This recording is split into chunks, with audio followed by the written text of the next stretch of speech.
Masuk ke part 4 ya. Di sini kita akan membahas apa-apa saja yang mempengaruhi tekanan darah ya. Jadi di sini ada cardiac output. Cardiac output itu dipengaruhi oleh dua, yaitu stroke volume dan juga heart rate. Jadi stroke volume ini seberapa banyak darah yang dipompa keluar. Sedangkan heart rate ini seberapa banyak jantung tuh berdetak ya. Jadi untuk mengukur seberapa banyak, jadi cardiac output itu seberapa banyak jantung seberapa banyak darah yang dikeluarkan jantung selama 1 menit, itu artinya seberapa banyak nih yang dikeluarkan dalam heart rate-nya itu berapa kali pompaan dalam semenit gitu ya. Oke. Di sini aja.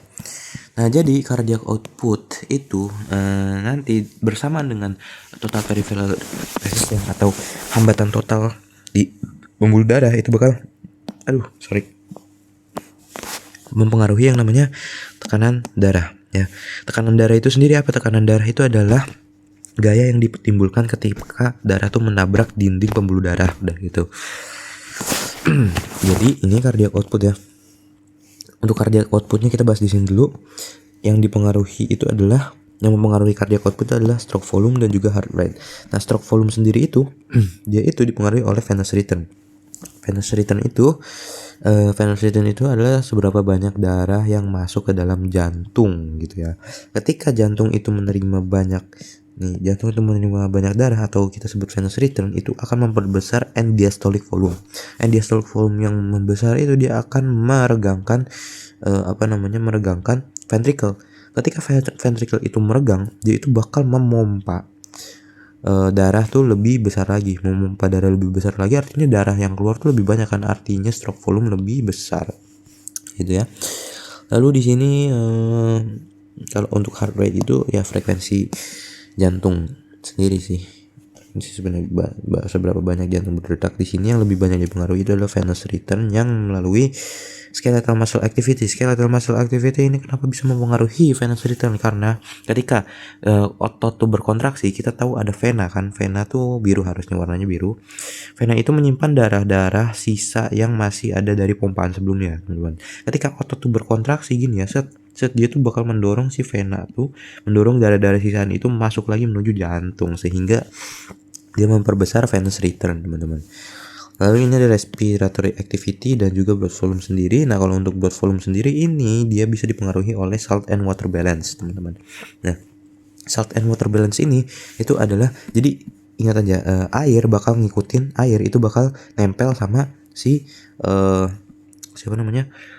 garam terus ya. Jadi garam sama air tuh bakal nempel, gerakannya kemana garam gerak, si air bakal ikutin si garam. Nah, jadi pada saat kita mau buang air kecil itu kan, kita kan di ginjal itu sudah menyimpan, si ginjal itu sudah menyimpan salt and water ya, garam dan air itu sudah disimpan di ginjal. Lalu dengan adanya vasopressin, renin dan angiotensin ini, pada saat dia mau ngantri keluar nih, mau dikencingin nih, diekskresikan, dia itu bakal ditarik lagi ke dalam darah, sehingga membuat darah itu yang tadinya tuh kurang air karena garam tuh kan masuk, nah airnya ngikutin garam kan, dia itu bakal meningkatkan volume darah itu sendiri gitu, sehingga blood volume naik. Karena blood volume naik ya otomatis venous return juga naik gitu.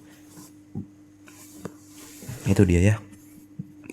Itu untuk yang di cardiac output. Selanjutnya ada di total peripheral resistance. Untuk total peripheral resistance ini terjadinya di arteriol atau arteri sebelum kapiler ya, arteriol. Jadi yang dipengaruhi ini adalah radiusnya atau jari-jarinya ya, arterial radius dan blood viscosity. Nah, untuk arterial radius ini ada lewat lokal dan extrinsic control gitu. Kalau extrinsic itu biasanya dari persarafan dan hormon ya, saraf simpatis dan saraf parasimpatis itu extrinsic. Nah, kalau lokal metabolic control itu kayak contohnya dari suhu, dari kerja otot juga ada gitu ya. Makanya ini skeletal muscle activity juga masuk ke local metabolic control, ke arterial radius gitu. Jadi gini teman-teman, kenapa arterial radius ini misalnya yang normal ya, lalu dia menyempit vasokonstriksi seperti ini. Kenapa vasokonstriksi itu dapat meningkatkan tekanan darah? Kenapa? Ya, karena semakin sempit nih lubangnya, si jantung itu tahu, oh karena ada penyempitan di sini kan jadi macet nih. Berarti si jantung tuh ngomong gue harus bikin tekanan yang lebih besar supaya nanti kalau tekanannya lebih besar itu bisa ngedorong ini semua gitu loh. Ngedorong gitulah ibaratnya lah. Jadi itulah mengapa sih vasokonstriksi itu menyebabkan tekanan aliran darah, karena vasokonstriksi membuat jantung itu memompa lebih kencang lagi. Karena pompaannya lebih kencang, darah yang dipompa oleh jantung tuh nabrak pembuluh darah lebih kencang lagi, sehingga gaya yang ditimbulkan lebih besar lagi. Itu mengapa meningkatkan tekanan darah gitu. Kalau blood viscosity ini ya kekentalan darah ya, itu dipengaruhi oleh banyaknya eritrosit seperti kemana tuh. Oke, kita sudah bahas itu penting juga ya, kalian harus mengerti. Jadi pokoknya kesimpulannya itu yang mempengaruhi tekanan darah itu adalah apa? Ada cardiac output dan juga apa tadi? Total peripheral resistance. Ini kemana sih gambarnya? Oh, sini aja. Udah, kita lanjut berarti disuruh lanjut. Nah, itu udah dicoret-coret ya. Selanjutnya kita lanjut. Oh, ini bisa dibaca sendiri. Ini untuk yang ekstrinsik, ini yang untuk intrinsik itu pengaruh yang arterial radius gitu.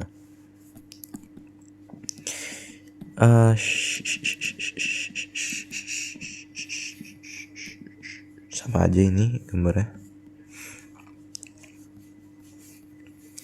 Mana lagi ya? Afterload preload. Oke, kita bahas afterload preload ya. Mana afterload preload? Nah, preload dan afterload. Jadi preload itu bisa kita sebut sebagai tekanan yang muncul ketika fase end diastolic volume. Jadi kalian tahu kan end diastolic volume itu, kita gambar lagi deh. Ini kan jantung nih, darah pada masuk nih. Nah, darah masuk sebelum dipompain itu kan ngumpul dulu di sini. Nah, pada fase dia ngumpul di sini itu kita sebut sebagai end diastolic volume, teman-teman. Kita sebut sebagai end diastolic volume. Nah, ini kan darah yang masuk itu kan pasti menimbulkan tekanan di dinding-dinding jantung ya, sehingga tekanan itulah yang kita sebut sebagai preload.